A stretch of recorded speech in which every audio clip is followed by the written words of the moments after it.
एक शहर था जहाँ पे डिफरेंट साइज की, डिफरेंट कलर्स की, डिफरेंट शेप्स की कैंडल्स रहती थी। वहाँ पे एक बार एक कंपटीशन रखा गया और ये अनाउंसमेंट कराया गया कि वहाँ की जो सबसे अंधेरी घाटी है उसमें रात में 4:30 बजे से मॉर्निंग तक जो मोमबत्ती, जो कैंडल सबसे ज्यादा देर तक सबसे तेजी से चमकेगी और सरवाइव करेगी उसे प्राइज दिया जाएगा। बहुत सारी कैंडल्स आई, उन्होंने रजिस्टर कराया, बहुत सारी एक्सपीरियंस और अनुभवी कैंडल्स थी जो वहाँ पे पहुंची और वहाँ पे जूरी मेंबर्स भी पहुंच चुके थे। वहाँ पे एक और कैंडल पहुंची जो बहुत छोटी सी थी, जिसका नाम था मेन्यूका।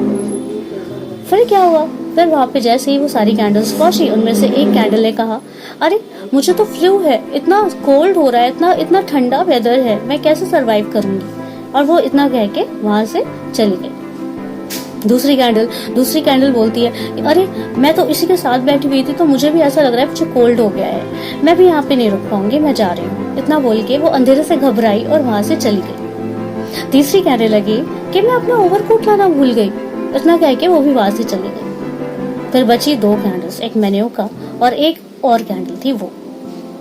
तो जो अदर कैंडल थी वो कहने लगी, मेरे तो पेट में दर्द हो रहा है, और इतना कह के वो भी वहां से चली गई।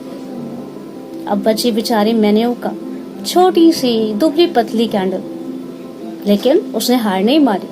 वो उस अंधेरे को चीरती हुई एक एक कदम लेते हुए आगे बढ़ती गई। सूरज की पहली किरण के साथ जब उसकी जीत की सुबह हुई तो उससे सबने पूछा कि तुम्हारी जीत का राज क्या है, तुम्हें इतने घने अंधेरे में डर नहीं लगा। तो उसने एक बात कही, उसने कहा, मेरे ग्रैंडफादर ने मुझे एक बात कही थी जो मुझे आज भी याद है।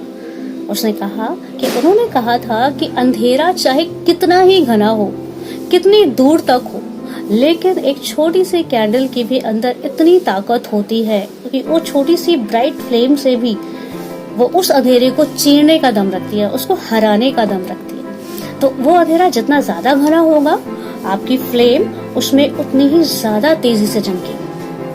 तो जिस तरह मेन्यूका ने हार नहीं मानी, आप भी इसी तरीके से अपनी लाइफ में आने वाले चैलेंजेस को पार करते चले जाओ, जीतते चले जाओ, और फिर देखिए सफलता आपके कदमों में होगी। फिर कोई भी नेगेटिव ऑप्शन आपको नजर नहीं आएगा, फिर आपको कोई दुख नहीं होगा, उस प्रॉब्लम को आप एज अ चैलेंज लेने लगेंगे, बिल्कुल वैसे ही जैसे मेन्यूका ने लिया। वो चाहती तो वो भी डर सकती थी, घबरा सकती थी, वो कदम पीछे ले सकती थी, लेकिन उसने ऐसा कुछ नहीं किया।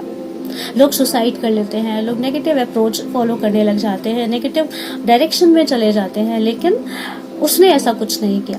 तो आप भी इसी तरीके से एक पॉजिटिव अप्रोच को लेकर लाइफ में आगे बढ़िए। यकीन मानिए, आप वो कैंडल है जिसे गॉड ने प्रिपेयर किया है, और आपके भीतर वो ब्राइट फ्लेम है जो दुनिया भर के अंधेरे को चीरने की ताकत रखती है। तो वो कैंडल बनिए जो अपने लाइफ स्टाइल से, अपनी पॉजिटिव अप्रोच से, अपने प्रॉब्लम सॉल्विंग के तरीके से दूसरों को इंस्पायर करती है।